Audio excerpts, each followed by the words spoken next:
না সেটাও দেখতে হবে। হেফাজতে ইসলাম বাংলাদেশ শুধু দাবি করবে না, সকল মাসলাকের মানুষের পূর্ণ সমর্থন হেফাজতের প্রতি আছে। কারণ হেফাজত হচ্ছে বাংলাদেশে সর্ববৃহৎ ইসলামী অরাজনৈতিক সংগঠন।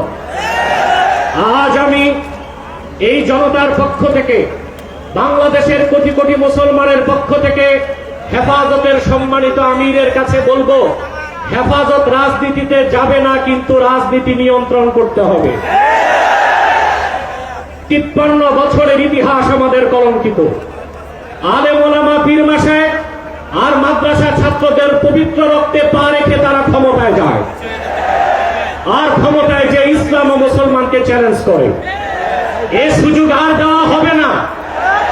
অনতি বিলম্বে বিতর্কিত নারী কমিশনের সমস্ত প্রস্তাব বাতিল করলেই হবে না।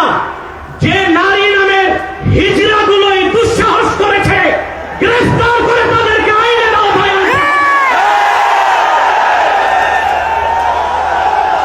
আরেকটি বিষয় হচ্ছে, ডক্টর ইউনূসকে বক্তব্য পরিষ্কার করতে হবে।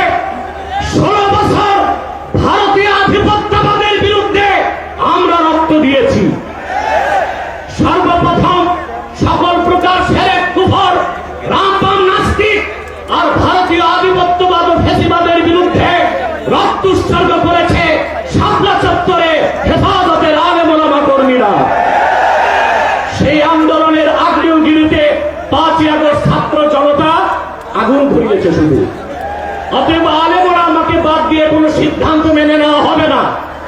ডক্টর ইউনূস সাহেব পরিষ্কার করুন, মানবিক করিডোরের নামে বাংলাদেশকে ইন্দো প্যাসিফিক অঞ্চলে যুদ্ধের দিকে ঠেলে দিবেন না।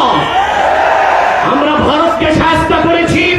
যদি আটলান্টিকের উপর থেকে কেউ আগ্রাসন করতে আসে, বাংলাদেশের প্রত্যেকটি মাদ্রাসায় একটা ক্যান্টনমেন্ট হবে। সেনাবাহিনীর সাথে কাঁধে কাঁধ মিলিয়ে মাদ্রাসা ছাত্ররা দেশ রক্ষায় মাঠে নামবে।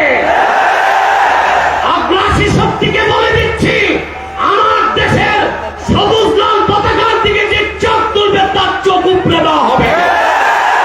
আমার বাংলার কোন 1 ইঞ্চি মাটিতে আগ্রাসনের থাবা বসাবে, সেই কালো হাত ভেঙে দেওয়া হবে। বিদায় লগ্নে আরো 3টি দাবি আমাদের পক্ষ থেকে। ব্লাসফেমি আইন করতে হবে, freedom of expression, freedom of speech. বা স্বাধীনতার নামে ইসলাম বিরোধিতা যেই করবে তাকে আইনের আওতায় আনতে হবে। আমার দেশে অসংখ্য আলেম ওলামা, নিরীহ মানুষকে জঙ্গি তকমা দিয়ে কারাগারে রাখা হয়েছে। যদি বাবর সাহেব মুক্তি পায়, তাহলে যে সমস্ত আলেম ওলামা জঙ্গির মামলায় ভিতরে, তারা কেন মুক্তি পাবে না? তাদের মুক্তির আগে সংস্কার না নির্বাচন হতে দেওয়া হবে না বাংলাদেশে।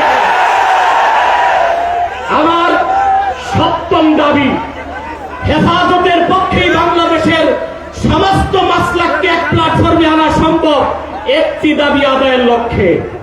সেটা হচ্ছে বাংলাদেশে কাদিয়ানীদেরকে অবশ্যই অমুসলিম ঘোষণা করতে হবে।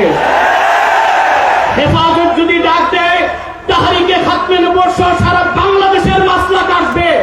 আমরা কাদিয়ানীদেরকে অমুসলিম ঘোষণার দাবি আদায়ে যদি জান ও মাল দিতে হয়, কারা কারা প্রস্তুত আছি।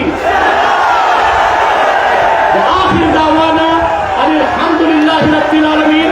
ওয়াসসালামু আলাইকুম ওয়া রাহমাতুল্লাহি তাআলা ওয়া বারাকাতুহু।